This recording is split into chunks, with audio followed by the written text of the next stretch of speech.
민서는 차가운 비가 내리는 서울의 밤거리를 걸으며 심장이 쿵쾅거렸다. 그의 손은 지훈의 손을 꼭 잡고 있었지만 머릿속은 뒤엉킨 생각들로 소란스러웠다. 괜찮을 거야. 민서야. 그냥 숨 쉬어. 지훈의 낮은 목소리가 귓가에 울렸다.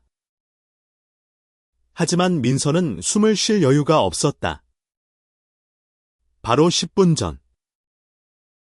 경찰이 그들의 트럭을 세웠고 지훈의 운전면허증을 본 경찰관이 농담처럼 던진 말이 민서의 가슴을 찔렀다. 너무 예뻐서 트럭 못 모니? 그 말은 가볍게 들렸지만 민서는 그 뒤에 숨겨진 날카로운 시선을 느꼈다. 지훈은 웃으며 대꾸했지만 민서는 그 순간부터 불안에 휩싸였다. 그리고 5분 뒤 경찰은 지훈의 면허증을 다시 들여다보며 눈썹을 찌푸렸다. 이거 진짜 맞나? 민서와 지훈은 서울 외곽의 작은 물류창고에서 처음 만났다. 민서는 대학을 갓 졸업한 그래픽 디자이너로 프리랜서로 일하며 생계를 꾸려가던 25세 청년이었다. 그는 섬세한 감성과 날카로운 눈빛을 가진 사람들에게 쉽게 호감을 주는 외모였다. 반면 지훈은 27세의 트럭 운전사로 강인한 체격과 따뜻한 미소를 지닌 남자였다. 그는 어린 시절부터 가족을 부양하기 위해 일찍 사회로 뛰어들었고 트럭 운전은 그의 생계이자 자부심이었다. 두 사람은 한밤중 물류창고에서 우연히 마주쳤다. 민서는 클라이언트의 물류 포스터 디자인을 위해 창고를 방문했고 지훈은 늦은 밤 화물을 싣고 있었다. 민서가 커피를 쏟아버린 사건으로 둘은 대화를 시작했고 그 짧은 순간이 운명처럼 느껴졌다. 커피 한 잔 사줄게요. 민서가 쑥스럽게 웃으며 말했고 지훈은 그 미소에 끌렸다. 그들의 사랑은 조용히 하지만 강렬하게 피어났다. 서울의 번잡한 거리와 달리 두 사람은 한강변의 조용한 벤치나 지훈의 트럭 안에서 서로의 이야기를 나누며 가까워졌다. 민서는 지훈의 단단한 손과 진심 어린 말투에 위안을 얻었고 지훈은 민서의 창의적인 사고와 따뜻한 마음에 점점 빠져들었다. 하지만 그들은 알았다. 한국 사회에서 그들의 사랑은 쉽게 받아들여지지 않을 것이라는 사실을. 그날 밤 지훈은 민서를 집에 데려다주기 위해 트럭을 몰고 있었다. 비가 내리는 도로 위. 두 사람은 라디오에서 흘러나오는 낮은 멜로디에 맞춰 가볍게 이야기를 나누고 있었다. 민서는 지훈의 옆자리에서 창밖을 바라보며 말했다.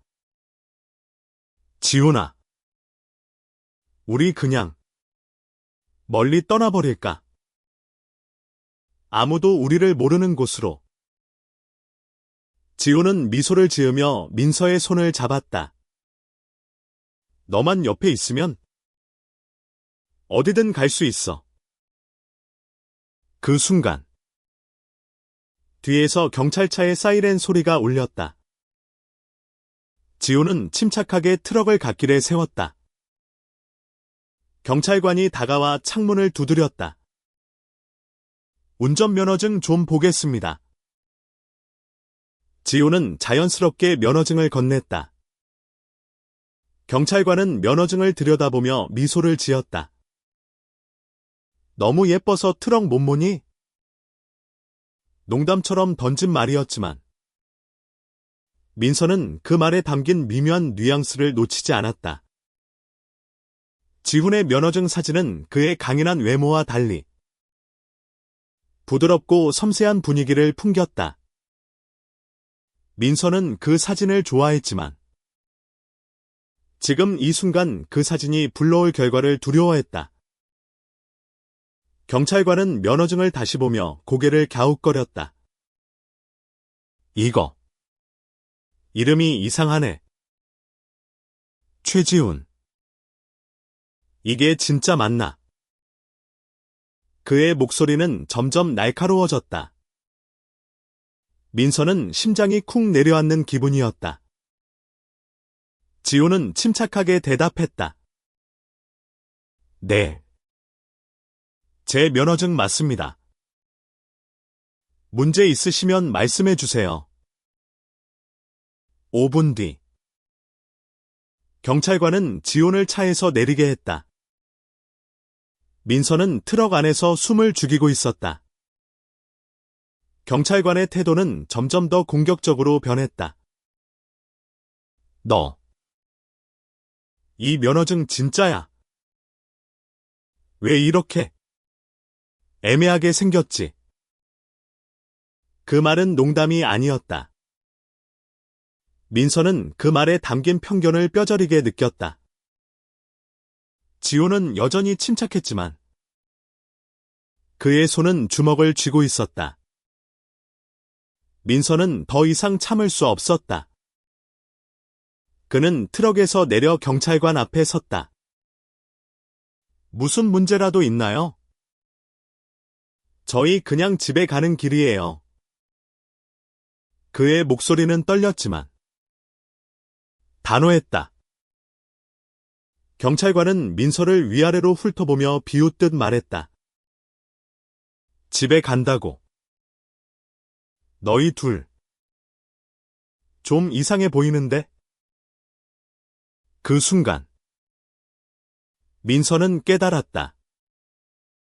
이건 단순한 교통 검문이 아니었다. 경찰관의 눈빛에는 그들의 관계를 의심하는 그리고 판단하는 무언가가 있었다. 민서는 지훈의 손을 다시 잡았다. 우린 그냥 서로 사랑하는 사람들입니다. 그게 뭐가 잘못됐죠? 지훈은 민서를 바라보며 미소를 지었다. 그 미소는 민서에게 용기를 주었다. 하지만 경찰관의 다음 말은 그들의 심장을 얼어붙게 했다. 사랑. 그럼 이 면허증에 적힌 이름, 성별, 이게 다 뭐야? 설명해봐. 지훈은 잠시 멈칫했다. 그의 눈빛은 흔들렸지만 곧 단호해졌다. 제 면허증은 진짜입니다. 제가 누구인지 그건 당신이 판단할 문제가 아니에요. 그의 목소리는 차분했지만 그 안에는 단단한 힘이 담겨 있었다. 민서는 지훈의 옆에 서서 그의 손을 더 세게 잡았다. 경찰관은 코웃음을 치며 말했다. 뭐? 그래. 그럼 이거 확인해 봐야겠네? 그는 무전기를 들고 지훈의 면허증 정보를 확인하기 시작했다. 민서는 숨이 막힐 것 같았다. 그는 지훈의 과거를 알았다. 지훈이 트랜스젠더라는 사실. 그리고 그의 면허증에 적힌 이름과 성별이 그의 외모와 다르게 보일 수 있다는 것을. 지훈은 몇 년 전 법적으로 이름을 바꾸고 성별을 정정했지만 여전히 그의 면허증 사진은 과거의 흔적을 담고 있었다. 민서는 지훈이 그 사실을 얼마나 민감하게 여기는지 알았다. 지훈은 자신의 정체성을 당당히 받아들였지만 세상은 항상 그를 받아들이지 않았다. 특히 이런 순간 낯선 사람의 판단 앞에서 지훈은 늘 작아지는 듯 보였다. 민서는 그를 지키고 싶었다. 왜 자꾸 문제 삼는 거죠? 민서가 끼어들었다. 저희가 뭘 잘못했나요? 그냥 집에 가는 길이라고요. 그의 목소리는 점점 커졌다. 경찰관은 민서를 날카롭게 쳐다보며 말했다. 너무 흥분하지 마. 그냥 확인하는 거야. 요즘 세상에 별별 사람들이 다 있으니까? 그 말은 민서의 가슴에 비수처럼 꽂혔다. 별별 사람들. 그 단어는 그들의 사랑을, 그들의 존재를 하찮게 만드는 말이었다. 민서는 더 이상 참을 수 없었다. 우린 그냥 평범한 사람들이에요. 당신이 우리를 그렇게 보든 말든. 우린 서로 사랑해요. 그게 다예요. 지호는 민서를 바라보며 고개를 끄덕였다. 그의 눈에는 감사의 빛이 스쳤다. 하지만 경찰관은 여전히 무전기에 대고 뭔가를 확인하고 있었다. 민서는 불안한 마음으로 지훈의 손을 놓지 않았다. 시간이 멈춘 것처럼 느껴졌다. 비는 점점 더 거세게 내렸고 경찰차의 불빛은 그들의 얼굴을 번갈아 비췄다. 민서는 지훈의 손에서 전해지는 온기를 느끼며 생각했다. 이 모든 게 왜 이렇게 힘들어야 하지? 그들의 사랑은 그저 두 사람 사이의 감정일 뿐이었다. 하지만 세상은 그 단순한 감정을 복잡하게 만들었다. 지호는 민서에게 속삭였다. 괜찮아. 민서야. 내가 알아서 할게. 하지만 민서는 지훈의 목소리에서 미세한 떨림을 느꼈다. 지호는 강한 척했지만 이 순간 그는 상처받고 있었다. 민서는 지훈을 끌어안고 싶었지만 경찰관의 시선이 그들을 올가매고 있었다. 마침내 경찰관이 무전기를 내려놓았다. 면허증은 진짜네. 근데 좀 이상하잖아. 너희 둘이 뭐야?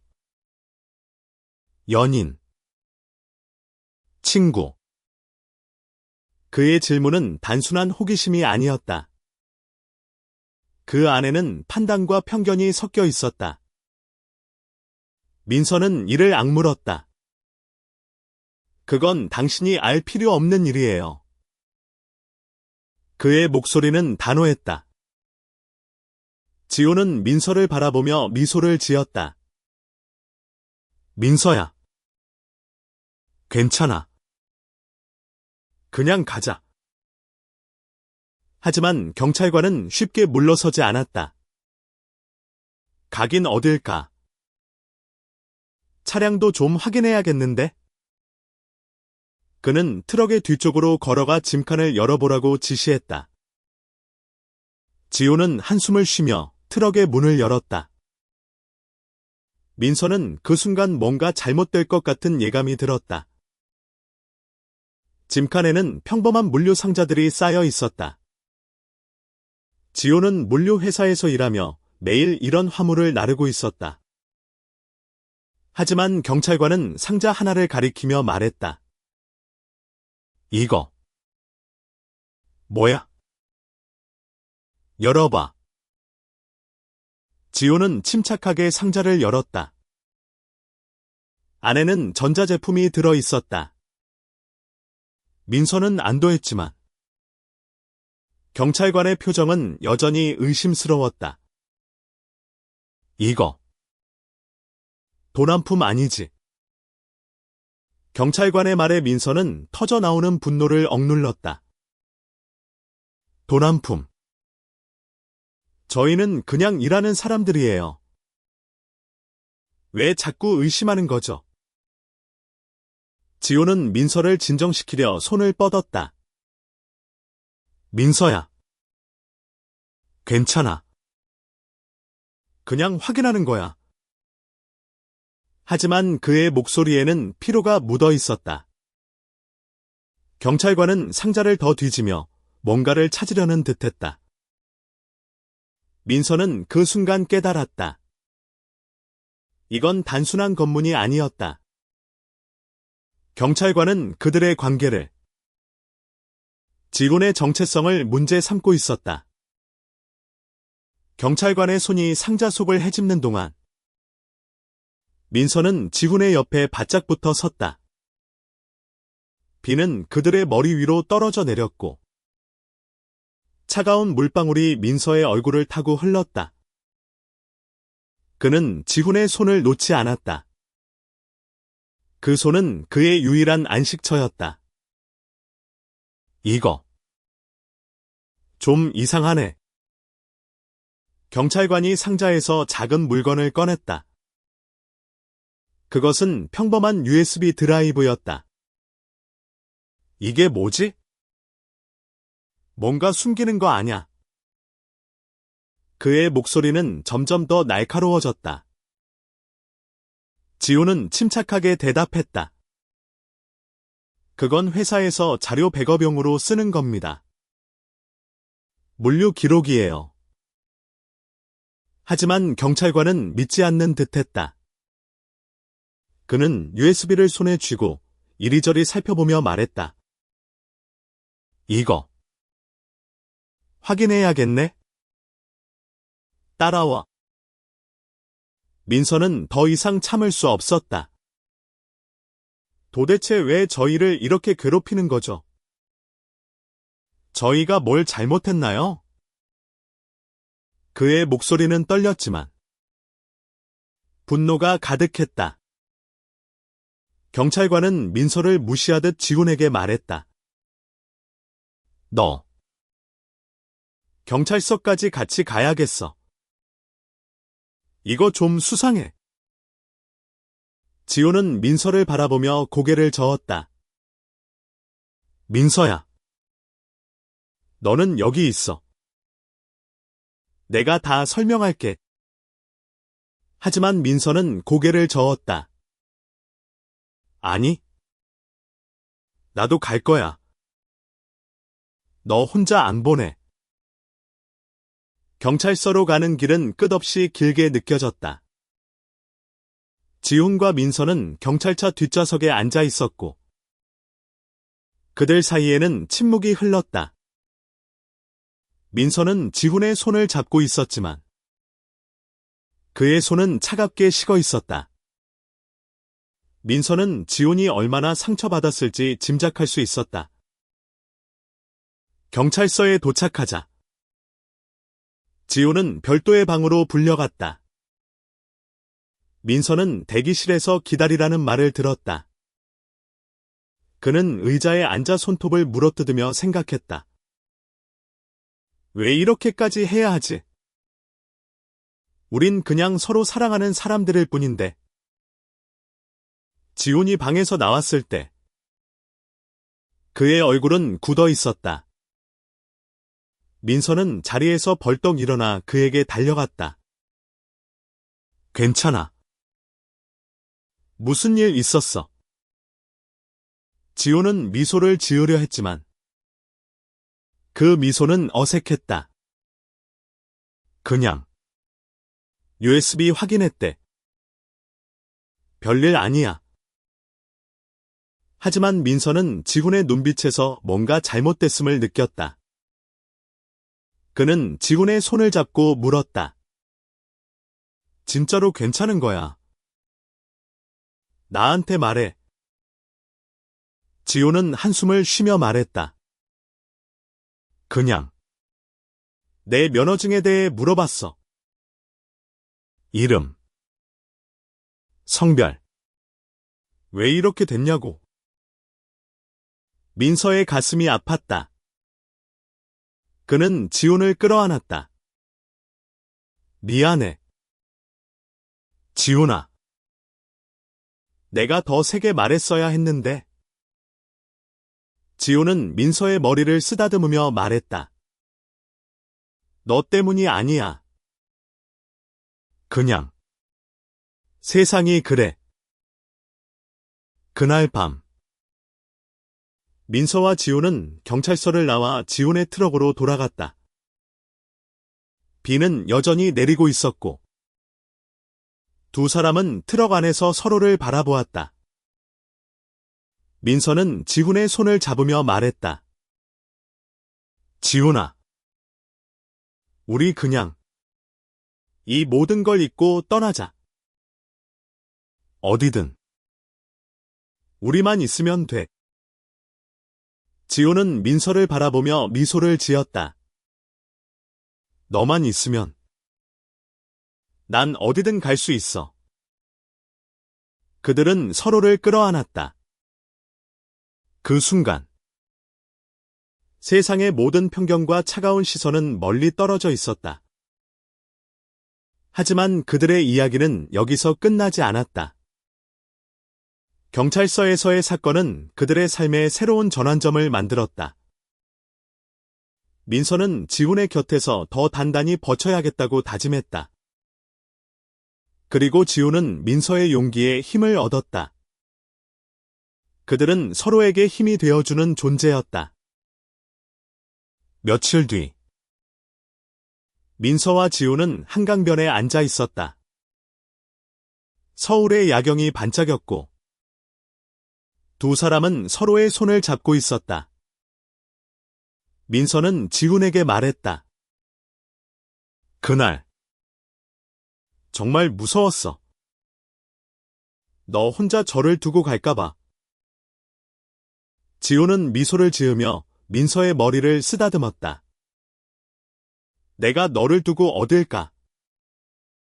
너 없으면 나도 없어. 그의 말은 진심이었다.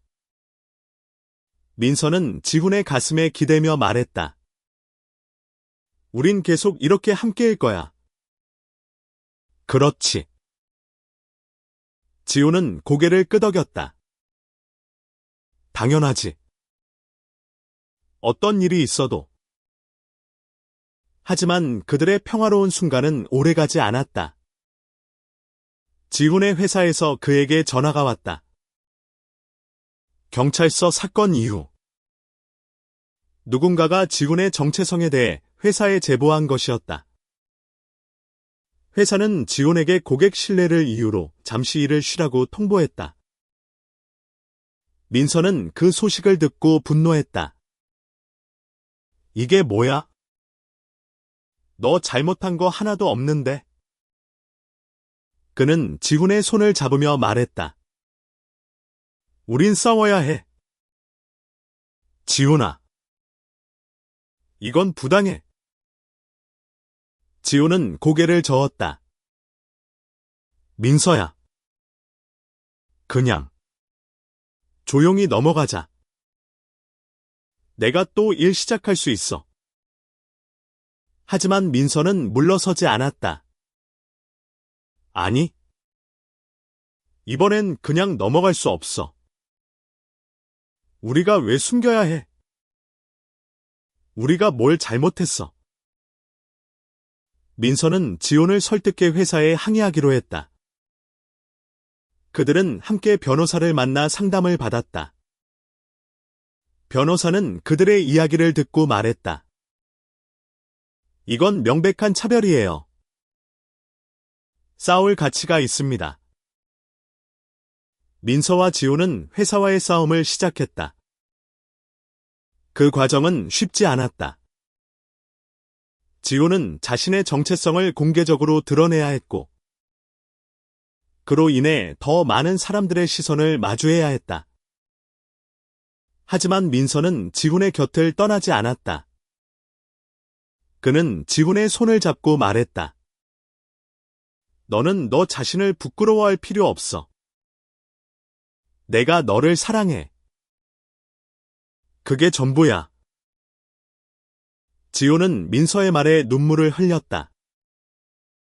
그는 자신의 삶에서 처음으로 누군가가 자신을 완전히 받아들여주는 느낌을 받았다. 고마워. 민서야. 너 때문에 내가 더 강해질 수 있어. 싸움은 길고 험난했다. 민서와 지훈은 회사와의 법적 다툼뿐 아니라 주변 사람들의 편견과도 싸워야 했다. 지훈의 가족은 그의 정체성을 알게 되자 그를 멀리했고, 민서의 친구들 중 일부는 그들의 관계를 이해하지 못했다. 하지만 민서와 지훈은 서로를 의지하며 버텼다. 그들은 한강변에서, 지훈의 트럭 안에서, 그리고 작은 아파트에서 서로의 이야기를 나누며 힘을 얻었다. 민서는 지훈에게 말했다. 우린 세상을 바꿀 수 있어. 아니, 적어도 우리 주변은 바꿀 수 있어. 지훈은 미소를 지으며 말했다. 너 때문에 나도 그렇게 믿게 됐어. 법적 싸움은 결국 그들의 승리로 끝났다. 회사는 지훈에게 사과하고 복직을 제안했다. 하지만 지훈은 새로운 길을 선택했다. 그는 민서와 함께 작은 물류회사를 차리기로 했다. 그들은 자신들처럼 차별받는 사람들을 위해 일하고 싶었다. 민서와 지훈의 회사는 점점 성장했다. 그들은 자신들의 이야기를 공개적으로 공유하며 많은 사람들에게 용기를 주었다. 그들의 사랑은 단순한 연인 관계를 넘어 세상에 작은 변화를 일으키는 힘이 되었다. 몇 년 뒤, 민서와 지훈은 자신들의 회사를 성공적으로 운영하고 있었다. 그들은 여전히 서울의 밤거리를 트럭으로 누비며 서로의 손을 잡고 있었다. 그들의 사랑은 세상의 편견을 이겨낸 증거였다. 민서는 지훈에게 말했다. 그때, 그 경찰관이 우리를 세웠던 날, 그게 우리를 더 강하게 만들었어. 지훈은 미소를 지으며 대답했다. 맞아. 그때 너 손 잡아줘서 내가 여기까지 올 수 있었어. 그들의 이야기는 많은 사람들에게 전해졌다. 민서와 지훈은 자신들의 경험을 바탕으로 차별받는 사람들을 위한 지원단체를 만들었다. 그들은 젊은 LGBT 커뮤니티를 위해 멘토링 프로그램을 운영하며 그들의 사랑이 세상에 얼마나 큰 영향을 미칠 수 있는지 보여주었다. 어느 날, 민서와 지훈은 한강변에 다시 앉아 있었다. 그들은 서로의 손을 잡고 서울의 야경을 바라보았다. 민서는 지훈에게 말했다. 우린 정말 많은 걸 이겨냈어. 그리고 앞으로도 그럴 거야. 지훈은 민서의 손을 꼭 쥐며 말했다. 너만 있으면 난 뭐든 할 수 있어. 그들의 사랑은 단순한 감정이 아니었다. 그것은 세상을 바꾸는 힘이었다. 그리고 그들은 그 힘을 믿었다.